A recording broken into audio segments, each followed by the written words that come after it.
So you may recognize this ship, and this is the ship, of course, that we use to record Monday's show. One of the popular topics in Star Citizen is always griefers. You know, people trying to ram you on the landing pad is one of these little griefing tactics. But, you know, when you have a big ship, sometimes the griefers grief themselves.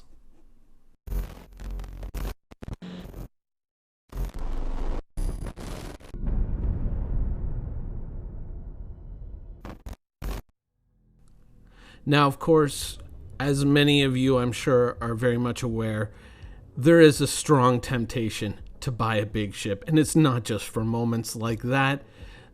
There's a lot of reasons to kind of go out and get the big ships. And lately, you know, what we were talking about yesterday, having to bring these things in and land them on planets and these new restrictions. Restrictions, by the way, that I don't think are going to stay in effect the way they are now. I think that you're probably going to see a pretty profound change in that department down the road, but that's something that we'll get into a little bit later in the video. But there's always a very strong temptation to purchase a ship like this, to feel the need to get a ship like this. And certainly, you know, when people kind of look at how much you may have spent in Star Citizen, what they don't factor in when they kind of go like, oh my God, you spent what on a ship? They don't realize that sometimes for a lot of us, it's like, well, I spent $100 in 2016. I spent, $100 in 2017. And then in 2018, I spent $150 and then I consolidated it and I bought a big ship. You know, they don't realize that it's an overtime thing. Some of us who have been around since 2013 or 2014 or maybe even earlier than that have a pretty good idea of, well, it wasn't all just on one ship. It started with this ship, then it became that ship, and then it became another ship. But big ships have always been a strong temptation. I mean, you look at all the myriad of situations that you can face when you're in a big ship, and they tend to just shrug a lot of these little annoyances off. You know, it's like, oh no, I'm interdicted. I've got no one on my turrets. Whatever shall I do? They are eventually, very slowly, going to possibly kill me if I fall asleep at the console right now. Or I can just go whatever and fly away. It's a strong temptation with these big ships, but there are limitations with them. Certainly what we are seeing in the universe now, I don't think is a realistic indication of how these ships are going to behave in the future. There's a lot of things that you may take for granted right now because the game is in an incomplete state and a lot of the game systems aren't fully developed, that once they are all in place, you know, just kind of going like, well, I'm just going to hit the afterburners and just fly away from you guys, and it was nice to meet you. Peace. Is not going to be an option. You might have to stand and fight it out, but then hopefully at that same time you'll still have the ability to use all your turrets or NPCs or friends to man all those turrets, and you'll be able to put up a much more serious fight. But is it always the greatest thing to purchase a big ship? Is it a good idea to put all your eggs in one basket?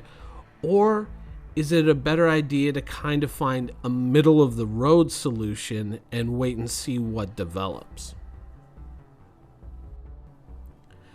Now, of course, the drawbacks of planetary flight with the big ships are kind of obvious, but there are two ships in the last year that I have been a huge proponent of. And not only that, those of you who remember the show from like a year ago know that one of the things that I talked about was that in September 2018, every ship that I owned was going to be live, was going to be in the game in one stage of completion or another, because truthfully, there are no complete ships in Star Citizen, not a one. Every single one of them has more systems to implement, more things that need to go into it, more finishing touches. So as far as any ship is currently complete in Star Citizen, I was going to be fully out of the production pipeline. I was going to be free and totally out of it. But two ships as I was kind of moving things around and melting out some of the older things I wasn't happy with, 2 ships kind of brought me back into the production pipeline because I found that they were outstanding ships. And so to me, they kind of represented a maturity on the part of the design staff, and they made it, in my opinion, worth getting back into the production pipeline. And those 2 ships were these guys here. Now, the Drake Corsair and the Crusader Mercury, I think, are 2 absolutely outstanding ships. I think that they reflect the maturity of the design staff as they've kind of grown into not what they've idealized Star Citizen to be, but what Star Citizen is growing into practically as it develops. These 2 ships seem to embrace that reality a lot better than most of the ships in the game. And, you know, obviously their association with criminal activity, I mean, yeah, I was very, very pleased I was more than happy to just jump into these and be like, oh yeah, these are worth waiting for. These are really good ships. Now, of course, you might look at something like a Reclaimer or a Hammerhead and say, oh, that's my end game ship. That's my ideal ship. But certainly not ideal for every situation. Now, there's certainly nothing wrong with buying a Reclaimer or buying an Orion or whatever, a Javelin. If that's, what you've idealized, if that's what you want to go for, then by all means, if you want to be the number one, salvager, the number one miner, the number one mercenary, helping the UEE fight back the Kilrathi, the Vanduul. If you want to be that guy, then certainly those are excellent ships. But I think all around, day in and day out, I think it's going to be ships like this. And, I would include the Constellation in this group of ships if I wasn't somebody who wasn't a big fan of the Constellation, profoundly so. But I think that it's these middle of the road ships that I think are going to be the ships that people are going to get the most mileage out of day in and day out. Because while being big enough, certainly in the case of the Corsair, to make their presence felt and to be something to, respect on the battlefield, they don't suffer from the restrictions of the heavier ships. They're not as hard to land. They can go to places like Grim Hex, but they can also go and land at the big landing sites. They have a broad area where they can travel.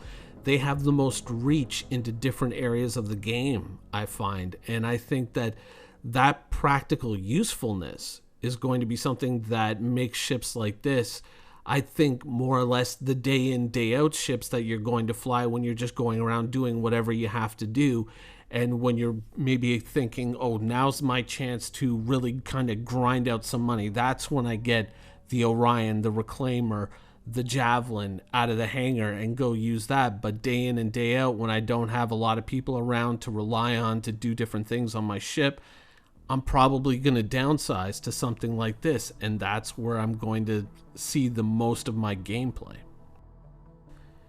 Now, you might think that one of the reasons why I'm talking about these ships and talking about them is in such a positive light is because, the whole new landing business, the planetary gravity business with the big ships not being so, easy to handle, if at all, in an atmosphere, that's pushed back. And so maybe you're looking at these ships a little, in a little bit more of a positive light. But even beyond that, I think that one of the real practical realities that a lot of players don't take into account when they get these bigger ships is that I don't think that they're really going to be soloable ships. Now, I know that there are certain people who have hung so many hopes on that. And it's a very difficult topic to bring up because you feel that you're waiting for that one comment where it's like, Chris Roberts told me I went to a Bar Citizen event, and Chris Roberts told me I'll be able to solo fly my Idris. How dare you say that that's not going to happen? or we're not allowed to say re anymore, right? Whatever. But it's a difficult topic, but I always looked at these ships as these were going to be kind of like the Saturday night, the raid night ships, when you get the whole team together and you do something really sophisticated.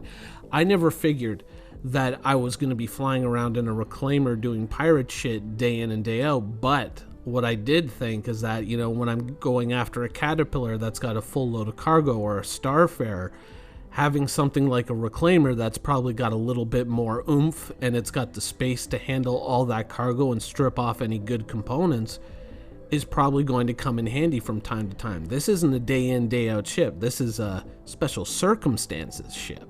This is when, you know, when the stars align ship. And is it a bit kind of nutty to drop that much money on a ship that's just going to have, you know, certain uses here and there, but not something that you're broadly going to use? Yeah, a little bit, but, you know, I am a little bit nutty. So, I mean, I think most Star Citizen backers would be like, yeah, I am a little bit crazy. We all are. But that's always kind of how I viewed it. Day in and day out, one of the, I've always been waiting for that ship that filled that middle ground spot that was useful almost all the time. And, you know, it's especially with the Mercury and the Corsair were a breath of fresh air, because I, for the longest time, have been dreading, and I think I might have mentioned this a couple of times over the last few years, I've been dreading the fact that at some point I was so afraid that I'm just going to have to buy a Connie. And I really don't want one. I really, really don't. And then, of course, the Mercury hit, and then the Corsair hit, and I was like, hot damn, those are the ships. That's it, right there. Now, someone might look at a ship like the Mercury and say, you know, damage-wise, obviously not. Mercury's got very little potential for damage output, right? A pumper, it is not. But it's fast. It's really, really fast, and it's good for smuggling illegal cargoes. Think about the reality that we face right now with Jumptown and with other drug depots. You want to kind of get in and get out quickly, but you want to get enough cargo to make it really worthwhile, to make money. All of a sudden, here's a ship that makes sense. It's got that open cockpit that you can see down in, so it's going to be easy to land. You go in, you go to Jumptown. I mean, I did that one video where I went to Jumptown just recently and picked up a load of cargo. Now, I wasn't able to buy the most expensive drugs, so I wasn't able to really, you know, fully utilize that ship to its full potential to really make a lot of money. But I mean, you saw me come in and like scan the area to make sure if there were any other ships hidden before I moved in. This is the perfect ship for that type of activity. Maybe I'm alone, or maybe I got a couple of NPCs on my ship, or maybe I'm just out with a couple of friends and we just want to do this thing fast. We want to get in, get the drugs, make the money, and get the hell out of there. This is the perfect ship for that. It can land anywhere. There are no real landing restrictions for a ship of this size. It can go to Grimhex, it can go to Levski, it can go to Olisar, it can go to ArcCorp. Everywhere is a series of open doors for this ship. It's potentially, I mean, we haven't really gotten a firm figure as to what the limitations are on jump points being small, medium, or large, what limits, you know, what ships meet what limits. But conceivably, obviously, it's going to fit through the medium jump points, which gives it a lot of options in traveling through space, and possibly it's just at that size where maybe it can fit into the small ones. But just being able to fit into the medium ones, that opens up a lot more options than a big ship. So I feel that even though someone may look at it and go, oh, the weapons suck on that ship, so obviously it's a piece of shit. No.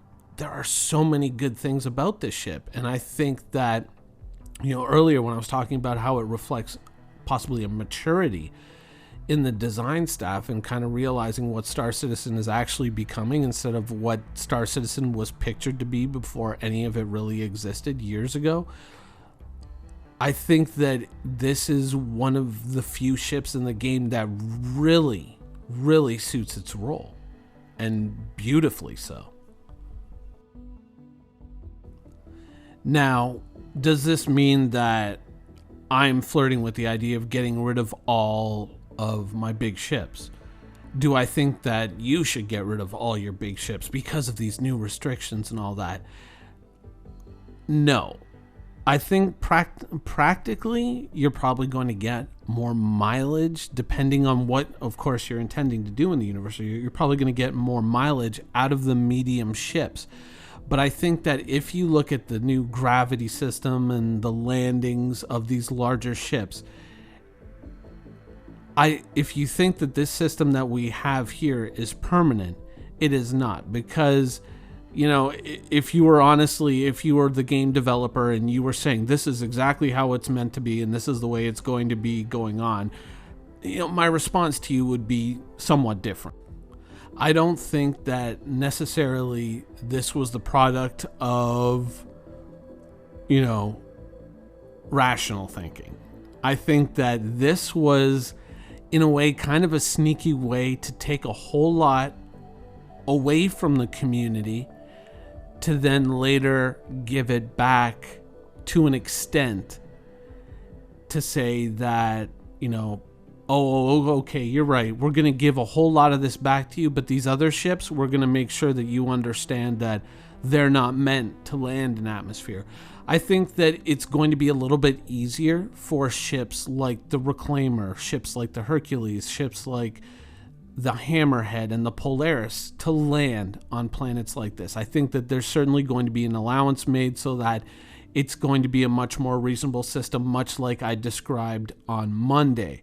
But I think that what CIG is doing is laying the groundwork in people's heads for ships like the Endeavor, ships like the Hull C through the Hull E, especially when it's fully loaded, or expressly, or, you know, basically when it's fully loaded, and ships like the Javelin, to kind of look at those ships and say, yeah, you're not going to be able to land those in a heavy atmospheric environment. They're trying to maybe kind of prepare us to accept that, while at the same time they're going to say, oh, but you know what we're going to do is we're totally going to give back to you this ability on all these other ships, but we all recognize that these behemoths are not going to be able to do this. And I think that they're just kind of playing a bit of a trick with us, because if you were to sit there and tell me this is it, this is the way it's going to be, I would say, I don't think so. No, this doesn't work. It doesn't make sense, and it's certainly not the way you've portrayed it in the past. So I don't think that this is in any way a call to kind of go like, oh, it's time to get rid of them big ships because this is the way the game's going to be. No, it's not going to be this way. I think that the prediction that I just made is going to come true, but I think that it wouldn't be a bad idea to look at those middle of the road ships and say, you know what? I might just get a little bit more mileage out of those day in and day out. Anyways, that's my point of view on the topic. I hope you guys enjoyed the show, and thanks for watching.